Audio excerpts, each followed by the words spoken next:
Di tengah dunia yang penuh dengan perang dan penuh bencana alam ini, apakah masih ada tempat yang aman untuk berlindung? Let's dive deeper into the verse in verse.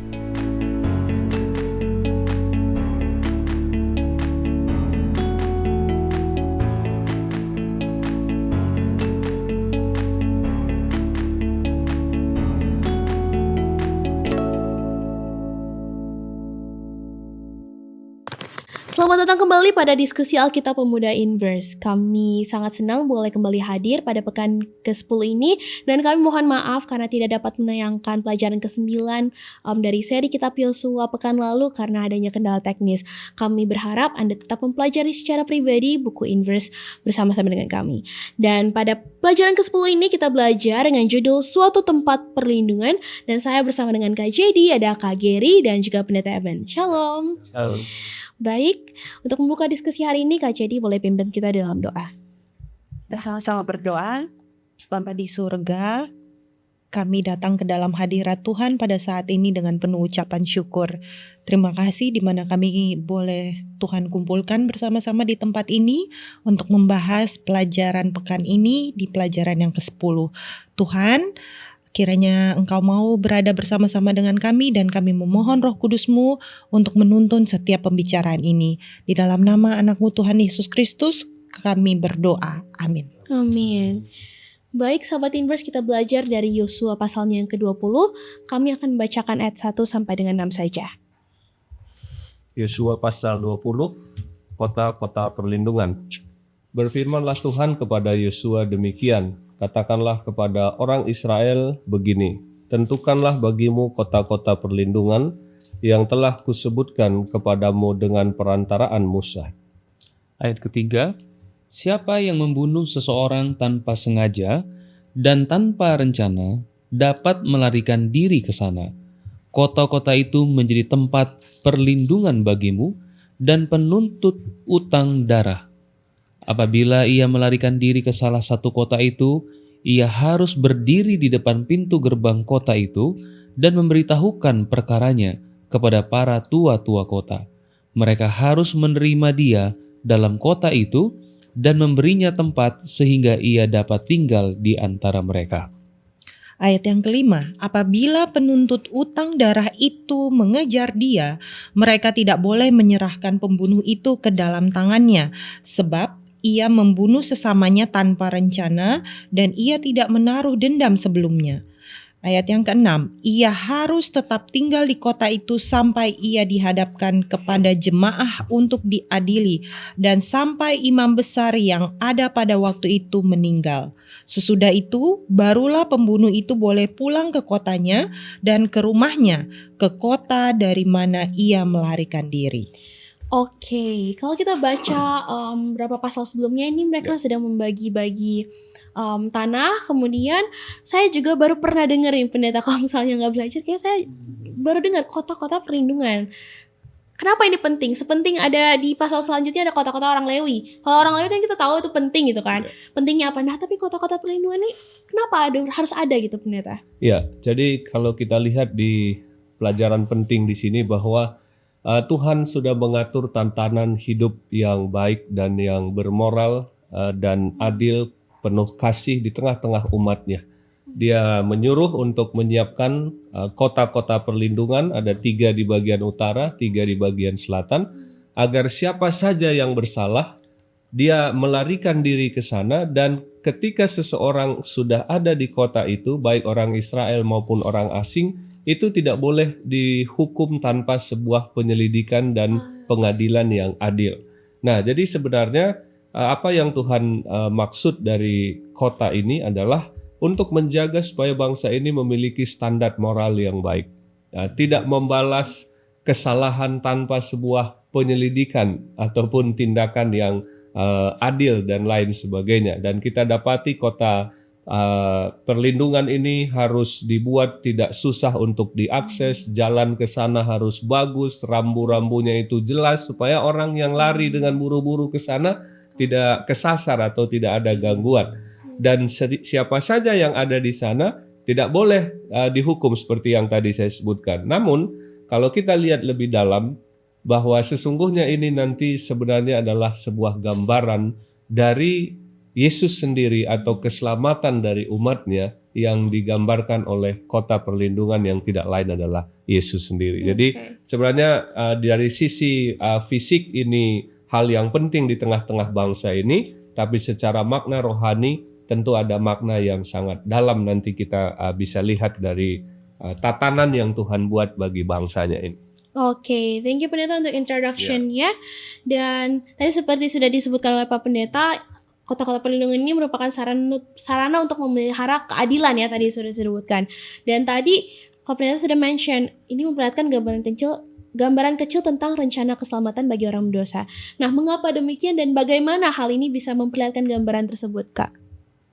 Iya, jadi mungkin seperti yang disampaikan pendeta tadi ya, bahwa memang ini adalah rencana Tuhan untuk menjaga agar umat-umatnya bisa mendapatkan keadilan, gitu ya. Nah, berhubungan dengan keadilan ini kita percaya bahwa mutlak keadilan ini adalah milik Tuhan ya, dan tidak ada manusia yang adil gitu. Dan keadilan Tuhan ini melalui pelajaran kita bisa mendefinisikan bahwa keadilan itu adalah sebuah perlindungan bagi mereka yang membutuhkan. Nah, pertanyaannya, siapa yang membutuhkan dalam konteks Yosua 24 ini? Ya, itu dikatakan bahwa mereka yang tidak sengaja melakukan dosa atau kejahatan gitu ya. Dan mengapa? Jadi karena biasanya manusia ketika menemukan suatu kesalahan, seperti tadi Pak Pendeta bilang, langsung maunya menghakimi aja gitu kan.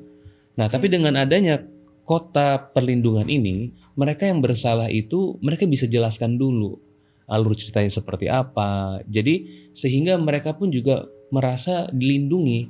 Dan bagaimana caranya mereka merasa dilindungi? Ya, ini adalah representasi daripada Kristus sebagai juru selamat kita yang melindungi dan menjaga kita orang yang berdosa.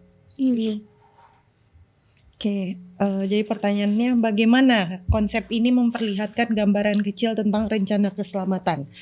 Jadi kalau aku melihatnya ini bagian kecilnya, berarti ada bagian yang lebih besar, yaitu rencana keselamatan. Aku ngerasa ini adalah salah satu bagaimana kan manusia ini sangat tidak berhikmat ya, kurang hikmat gitu ya. Jadi kan kita harus minta pada yang punya hikmat. Nah, Tuhan itu, kebayang gak sih kita sekarang, zaman sekarang ini, ketika kita tahu nih, kalau kita udah tahu mungkin ceritanya sudah ada buku, banyak buku referensi gitu ya, dari Roh Nubuat dan lain sebagainya. Tapi kalau misalnya kayak orang zaman dulu, mungkin pada saat mereka tahu gitu, Adam dan Hawa tuh berdosa, atau mungkin ketika Lucifer berdosa gitu ya di surga gitu kan, mereka tuh nggak ngerti backgroundnya seperti apa dan bagaimana cara Tuhan menghakimi pun. Mereka nggak mengerti gitu kan, manusia ini, kita ini gitu kan, kita mikirnya ya udah kalau berdosa ya udah langsung dihukum aja. Tapi Tuhan tahu efeknya dari itu apa, yaitu kalau dia langsung hukum tapi kasusnya tidak jelas bagaimana, pasti akan banyak pertanyaan-pertanyaan yang muncul gitu, dan banyak yang akan meragukan Tuhan pada akhirnya gitu kan.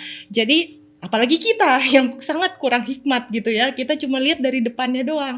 Jadi menurut aku ketika kita mempelajari hal ini, kita akan lebih lagi bisa melihat bagaimana keadilan dan kasih Tuhan kepada skala-skala yang lebih besar, yaitu bagaimana Tuhan menangani dosa, bagaimana cara dia menangani Lucifer, bagaimana cara dia menangani semua makhluk yang sudah berdosa ini gitu. Dan pada akhirnya dia kirimkan Kristus untuk menjadi penyelamat kita. Amin. Oke, thank you kakak-kakak. Dan pelajaran ini menunjukkan juga bahwa kota perlindungan bukan untuk menolong orang-orang yang sempurna ya, tadi sudah disebutkan oleh Kak Jadi dan Kak Geri. Sebaliknya untuk orang-orang yang melakukan kesalahan memang. Nah, bagaimana hal ini memberikan pengharapan juga kepada kita sebagai orang muda yang merasa tidak memiliki tempat untuk berlindung, tempat yang aman karena sudah melakukan suatu kesalahan yang fatal. Iya, jadi betul bahwa tadi sudah disebutkan kota perlindungan ini tidak lain sebenarnya gambaran dari Yesus Kristus. Jadi siapa saja yang pergi ke kota perlindungan dalam kesalahan yang dia miliki, dia akan aman sampai kemudian kasusnya itu diadili dengan seadil-adilnya. Nah, kalau namanya gambaran tentu bisa saja tidak sempurna menggambarkan apa yang dia gambarkan. Ya. Jadi kalau orang yang lari ke kota perlindungan, kalau nanti diselidiki, dia memang membunuh dengan cara berencana dan lain sebagainya, pada akhirnya dia tentu akan mendapat Ya. hukuman. Hukuman. Tapi kalau orang yang lari kepada Yesus, tidak ada dosa yang terlalu besar yang Tuhan tidak bisa Amin. ampuni. Amin. Dan tidak ada dosa yang dipandangnya terlalu kecil sehingga ia tidak mau mengampuninya juga. Jadi walaupun tadi ini gambarannya mungkin tidak sempurna sekali menggambarkan pengampunan yang Yesus berikan. Jadi orang-orang yang datang kepada Yesus, teman-teman orang muda, siapapun kita, tidak ada dosa kita yang terlalu besar ketika kita datang kepada Tuhan yang tidak bisa Dia ampuni. Hanya dosa yang tidak pernah kita akui dan kita tidak pernah minta ampun yang Dia tidak bisa ampuni. Seperti itu. Amin. Dan tadi sudah sempat pendeta mention, kota perlindungan itu tidak bisa menolong orang yang hanya mendekati kota itu lalu berbalik ya. Harus orang yang Tinggal tinggal di dalam temboknya Pak Pendeta ya, yang lewat gitu aja yang gak ada gunanya. Nah, apa pelajaran aplikasinya mungkin bagi kita saat ini? Ya, jadi memang betul sekali ya bahwa kalau kita cuma hanya di luar, kita ya memang tidak bisa mendapatkan benefitnya gitu ya. Jadi pelajarannya adalah ya memang kita tadi sudah sepakat bahwa kota perlindungan ini adalah melambangkan atau menggambarkan Kristus ya. Jadi bagaimana orang yang berdosa, orang yang bersalah, mereka bisa mendapatkan pengampunan itu. Dan mungkin bagaimana caranya mereka supaya tidak jatuh lagi kan gitu kan. Dan kalau kita lihat dari kota perlindungan ini ada beberapa prosedur-prosedurnya sampai mereka benar-benar bisa dilepaskan gitu. Dan ini aplikasinya adalah orang yang memang mau mendapatkan pengampunan ini memang dia harus jangan cuma di luar, dan harus di dalam. Artinya dia harus tinggal benar-benar di dalam Kristus. Apa artinya tinggal benar-benar di dalam Kristus? Artinya kehidupannya Kristus itu memang benar-benar dihidupkan oleh orang yang berdosa tadi. Dan makanya kan mereka kan juga ketika berada di kota itu, mereka akan diajarkan bagaimana yang benar, bagaimana yang salah. Dan bahkan ketika mereka nanti dilepaskan kapan? Ketika imam itu mati katanya kan, baru mereka bisa keluar. Ini benar-benar merepresentasikan bagaimana penembusan Yesus.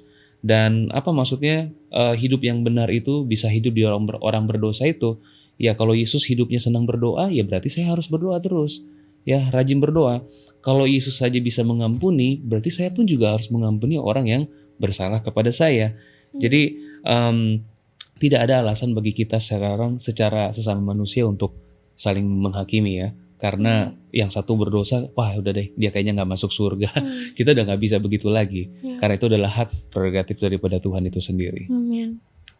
Oke, kalau aku aplikasinya adalah aku tertarik dengan kata-kata harus tinggal di dalam tembok. Jadi kalau kita belajar tentang tembok atau katakanlah itu pagar ya untuk mengelilingi kota kan. Nah, aku keingetan bahwa hukum Tuhan itu 10 hukum itu adalah sebenarnya sebagai tembok untuk kita. Jadi ketika aplikasinya apa? Ketika aku secara pribadi ngelihatnya saya sudah bersalah nih, saya sudah berdosa nih. Tapi kalau saya mau tinggal di dalam tembok, yaitu tinggal di dalam hukum-hukumnya Tuhan, mungkin dia harus masih, kalau kita baca tadi ayatnya, dia harus masih tetap tinggal kan, sampai imam besar itu mati, atau sampai ada jangka waktu tertentu dan akhirnya dia baru bisa dipulangkan kembali gitu. Tapi kalau dan ketika dia hidup di kota itu, dia hidup seperti biasa kan, bukan seperti atau bagaimana, tapi maksudnya tetap dia menjalani hari-harinya. Dan itu menurut aku kayak aplikasinya iya ya. Ketika kita mau hidup di dalam hukum Tuhan dan menjalani aktivitas kita hanya di dalam, maksudnya sehari-hari di dalam hukum Tuhan, tunggu aja akan ada waktunya nanti. Ketika Yesus datang, dia akan bawa kita pulang. Gitu. Amin. Amin. Dan mengapa penting bagi kota-kota perlindungan untuk tersedia secara bebas bagi semua orang, baik orang Israel maupun orang asing ya, di Yosua 20 ayat 9 ya. Apa yang hal ini ajarkan tentang karakter Tuhan dan cara Ia bekerja? Ya, jadi betul sekali bahwa kota perlindungan ini disediakan seperti yang tadi kita sebutkan, jelas di mana tempatnya, jalan ke sana harus bagus, jangan sampai ada kendala, dan orang yang bersalah siapa saja, orang Yahudi, orang Israel, orang yang bukan orang Israel, bebas untuk masuk ke sana, dan ketika dia di dalam akan dia selamat. Nah, apa pesannya? Tentu ini berbicara tentang keselamatan yang Tuhan berikan bagi semua orang. Jadi siapapun mereka, kalau mau datang kepada Yesus, tinggal di dalam Yesus, maka keselamatan juga menjadi bagian mereka. Amin. Baik sahabat Inverse, kita akan lanjutkan setelah yang satu ini. Bosen, ngantuk, malas, gak ngerti? Apakah kata-kata ini keluar ketika kamu mendengar kata Bible Study? Belajar Alkitab harusnya menjadi suatu hal yang menyenangkan. Tapi kenapa rasanya susah sekali untuk memulai? Apa yang salah? Apa yang harus dilakukan agar belajar Alkitab rasanya tidak begitu-begitu saja? Banyak orang bilang ada banyak jalan menuju Roma. Jika pepatah ini benar, kami percaya Tuhan pasti sudah sediakan lebih banyak lagi jalan menuju Alkitab, menuju Dia. Hanya saja, jalan-jalan itu mungkin belum terlihat oleh kita. Tapi kita bisa meminta. Yesus pernah berkata dalam Matius 7 ayat 7, "Mintalah, maka akan diberikan kepadamu. Carilah, maka kamu akan mendapat. Ketuklah, maka pintu akan dibukakan bagimu." Bagaimana cara memintanya? Lewat doa. Berdoalah untuk meminta hikmat dan kemauan yang kuat untuk belajar Alkitab. Setelah itu, mari buka Alkitab dan belajar sedikit demi sedikit sesuai kemampuanmu. Jika kamu bingung mau mulai dari mana, Inverse Indonesia memiliki Bible Study Guide yang bisa membantumu menentukan apa yang ingin kamu pelajari. Semua dikemas dengan bahasa yang mudah dimengerti. Inverse juga berusaha keep in touch untuk menemani kamu belajar Alkitab. Ada sosial media, diskusi melalui podcast. Semua dilakukan untuk mengingatkan kamu bahwa kamu tidak sendiri.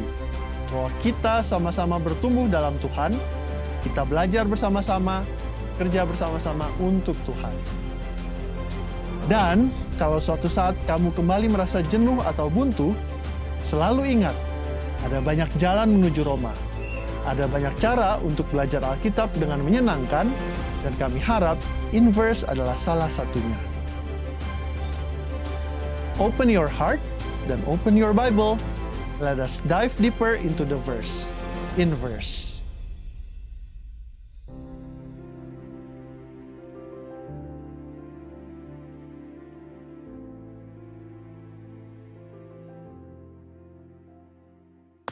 Mari kita lanjutkan diskusi ini. Oke, tadi sudah mention berulang-ulang kali oleh Pak Pendeta dan kakak-kakak bahwa jalan menuju kota perlindungan itu dirawat dengan sangat baik, terus aksesnya itu tidak terhambat ya, tanda-tanda besar didirikan sepanjang jalan membuat jalan menuju tempat aman ini itu sangat terlihat jelas. Nah sekarang jalan untuk datang kepada Tuhan sebagai tempat perlindungan kita itu juga sebenarnya terbuka lebar, sangat lebar ya, tetapi sering ada saja yang membuat kita ragu atau terhambat untuk datang kepadanya. Mungkin pernahkah Anda mengalami hal yang menghalangi Anda untuk datang kepada Tuhan, dan bagaimana Anda overcome, mengatasi hambatan-hambatan tersebut?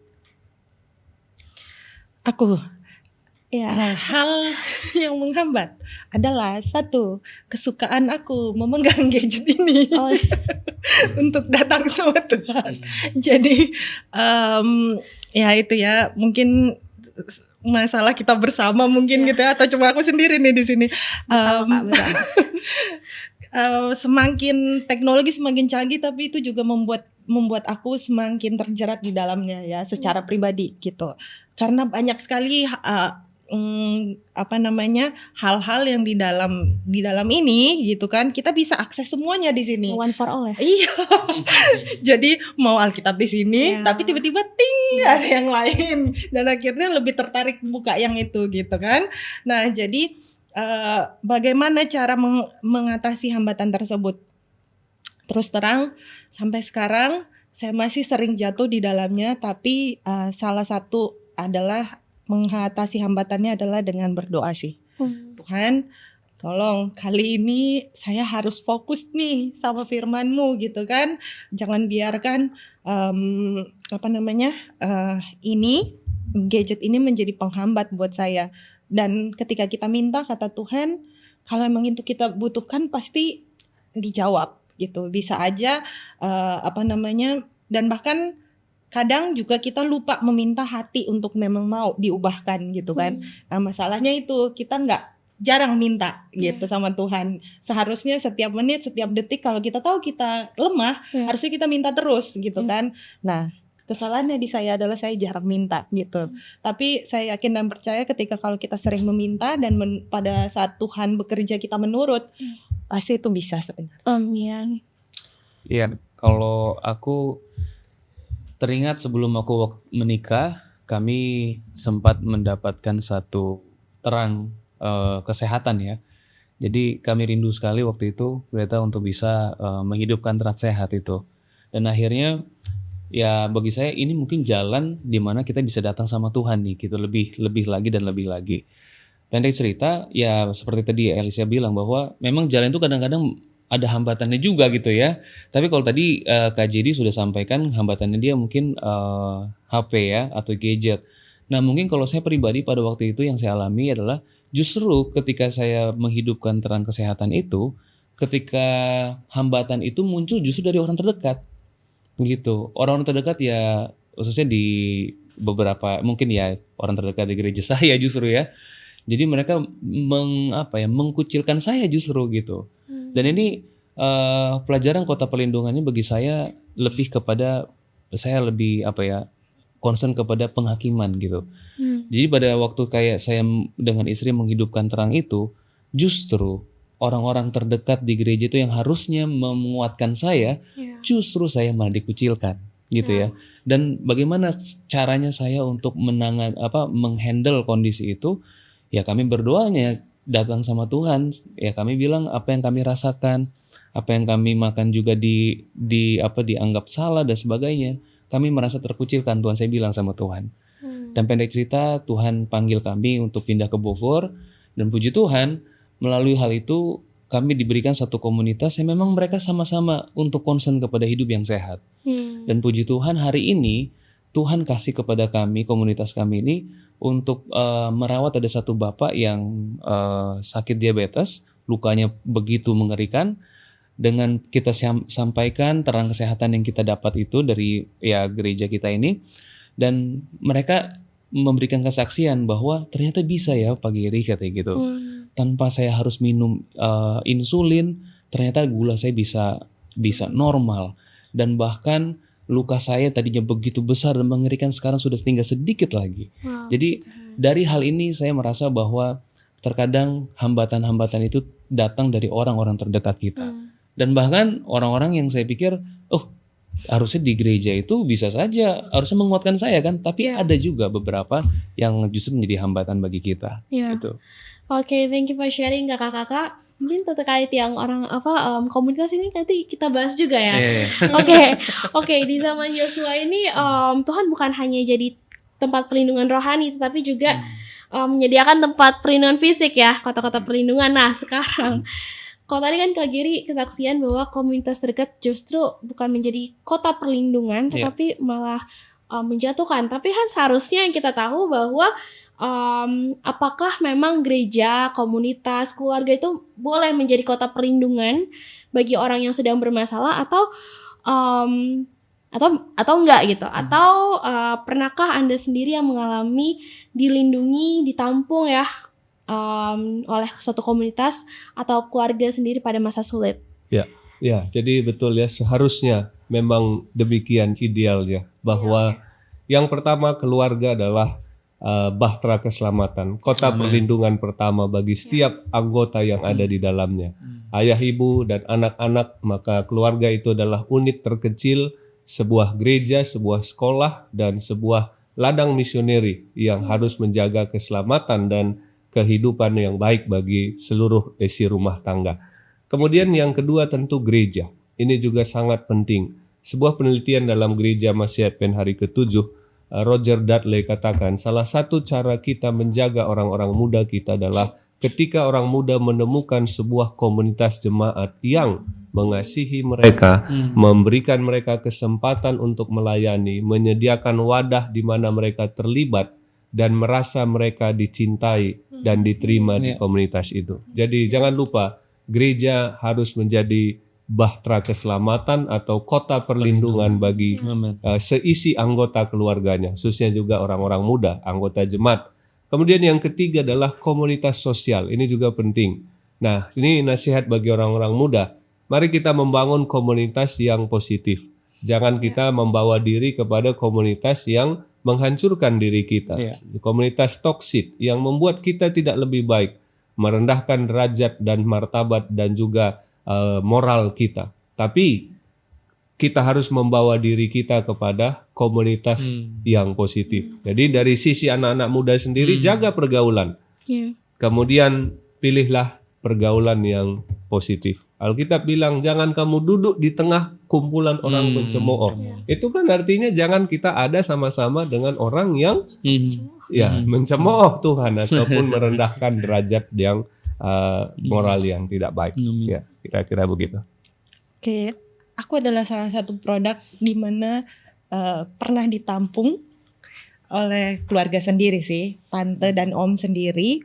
Tapi pada saat itu posisinya adalah aku baru jadi Advent gitu. Jadi belum terlalu terus terang pada saat dibaptis aku belum mengerti dengan jelas ya.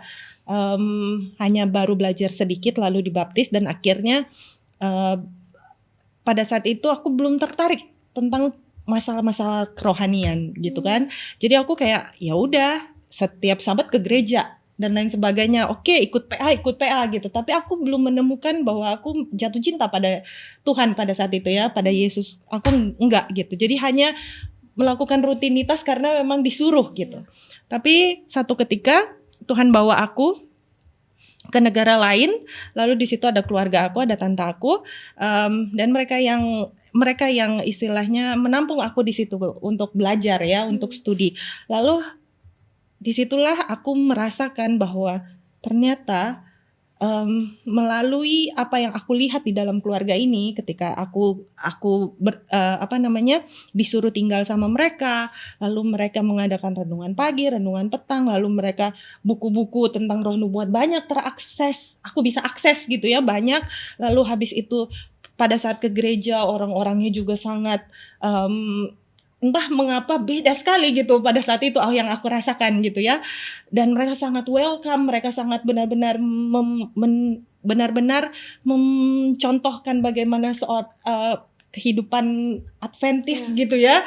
Jadi aku disitulah pada mulai perjalanan hidup aku di mana Tuhan izinkan aku mulai mengenal Dia dengan lebih lagi. Terutama aku bisa akses banyak buku roh nubuat dan aku bisa belajar di situ akhirnya. Dan aku baru tahu, wah ini ternyata bagus sekali ya. Wah ini ternyata begini dan begitu.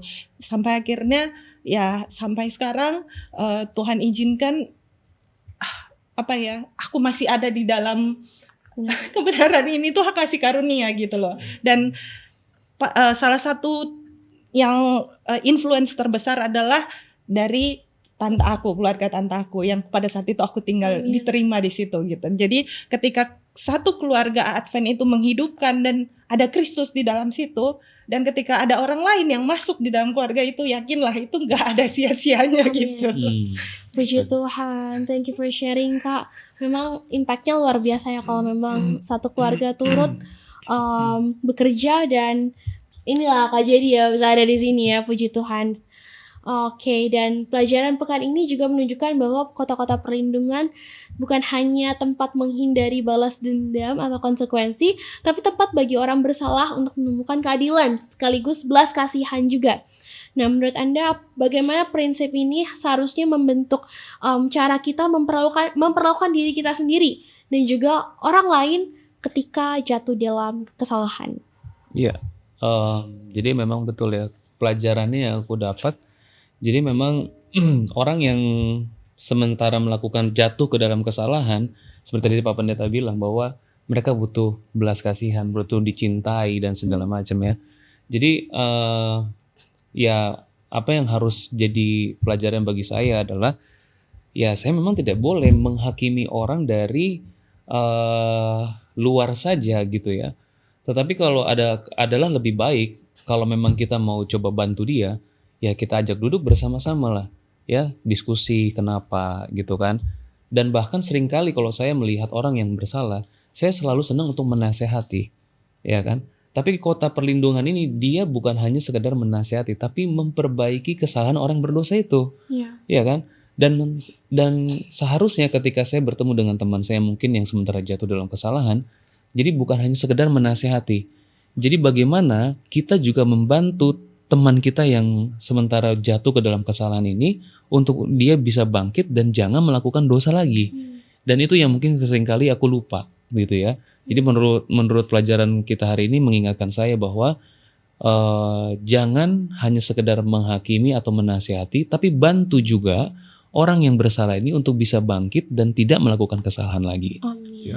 Ya, betul sekali ya. Jadi menghakimi itu bukan tugas kita, itu tugasnya Tuhan. Dalam hati tidak ada yang tahu. Dalam laut bisa diukur, tapi dalam hati seseorang kita tidak pernah tahu. Tapi hal yang penting tadi sudah ditekankan, kita harus menjadi tangan perpanjangan Tuhan, menyelamatkan dan menolong saudara, sahabat, keluarga kita yang mungkin membuat pilihan ataupun tindakan yang salah.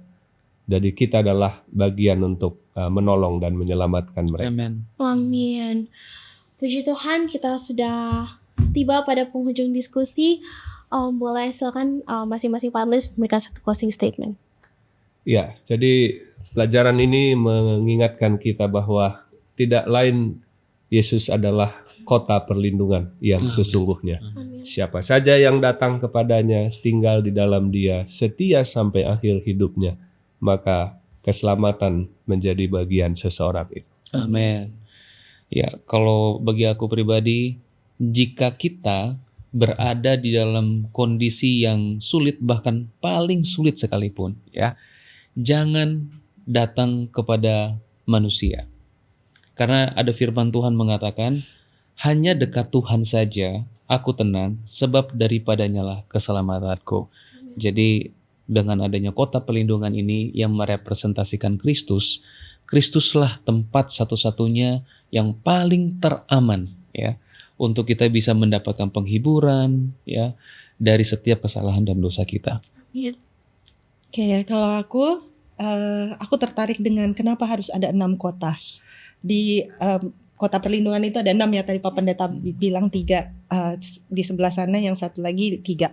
Lalu aku ngerasa gini, oh iya ya, kenapa harus ada 6? Seakan-akan Tuhan berbicara sama aku gini, jadi 6 itu melambangkan 6 hari kamu bekerja. Ketika kamu bekerja 6 hari, yakinlah kalau ketika kamu melakukan kesalahan, ada Yesus di situ. Cepat datang, lari. Dan 6 maksudnya melambangkan 6 hari itu gitu. Jadi 6 hari itu aku bisa mengakses Kristus dengan cepat ketika aku berdosa. Jadi Tuhan bukan hanya ada di hari Sabat saja, tapi Dia ada di 6 hari bekerja. Amin. Puji Tuhan. Terima kasih kakak-kakak, Kak Geri boleh tutup doa. Oke, kita berdoa. Tuhan Bapa kami dalam kerajaan surga, kami sangat bersyukur dan berterima kasih oleh karena Engkau menyediakan kota-kota perlindungan bagi kami orang yang berdosa. Terima kasih oleh karena Yesus telah menjadi juru selamat bagi kami, sehingga darahnya cukup untuk mengampuni dosa kami, serta menyucikan kami dari segala kejahatan, sehingga kami boleh didamaikan dengan Bapa. Bantu kami Tuhan ketika kami jatuh ke dalam dosa, dalam kondisi yang tersulit sekalipun, ingatkan kami bahwa ada Kristus yang senantiasa untuk menerima kami dan menghibur kami. Terima kasih banyak ya Tuhan, oleh karena Engkau mendengar dan menjawab doa kami sesuai dengan kehendak-Mu. Karena kami alaskan doa ini hanya di dalam nama Yesus Kristus yang adalah Tuhan dan Juru Selamat kami hidup. Amin. Amin. Amin. Terima kasih banyak untuk seluruh panelis. Terima kasih untuk seluruh sahabat Inverse yang telah bergabung bersama kami pada episode ke-10 ini. Kiranya kita semua boleh menemukan perlindungan sejati saat kita memilih untuk tetap tinggal dalam Kristus setiap harinya. Sampai jumpa pada episode berikutnya. Tuhan Yesus memberkati. And remember to always dive deeper into the verse. Inverse. Bye.